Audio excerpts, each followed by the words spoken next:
వైద్యం అందక ఏ ఒక్కరూ మృతి చెందకూడదనేది సీఎం చంద్రబాబు లక్ష్యమని మంత్రి గొట్టిపాటి రవికుమార్ అన్నారు. గత వైసీపీ ప్రభుత్వం ప్రైవేట్ ఆసుపత్రులకు ఆరోగ్యశ్రీ బకాయిలు చెల్లించకుండా ఇబ్బందులు పెట్టిందన్నారు. కూటమి ప్రభుత్వం ప్రైవేట్ ఆసుపత్రుల్లో ఆరోగ్యశ్రీ ఇచ్చి ప్రోత్సహిస్తోందన్నారు. బాపట్ల జిల్లా చీరాలలో సూపర్ స్పెషాలిటీ ఆసుపత్రిని చీరాల ఎమ్మెల్యే ఎంఎం కొండయ్యతో కలిసి మంత్రి ప్రారంభించారు. జిల్లాలో 100 పడకల ఆసుపత్రి ఏర్పాటు చేయడం సంతోషకరమన్నారు. ఇవాళ కాలంలో రకరకాల జబ్బులతో చాలా మంది బాధపడుతున్నారు. ఎవరు కూడా వైద్యం అందక ఏ ఒక్క మరణం కూడా ఉండకూడదు అనేది ముఖ్యమంత్రి నారా చంద్రబాబు నాయుడు గారు ఆలోచన.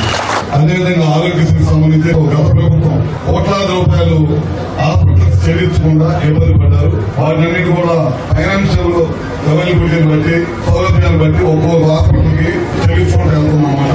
తప్పకుండా ఈ ప్రభుత్వం చతుర్శుద్ధితోటి ఆరోగ్యానికి సంబంధించిన పనులన్నీ కూడా తప్పకుండా చేస్తాం.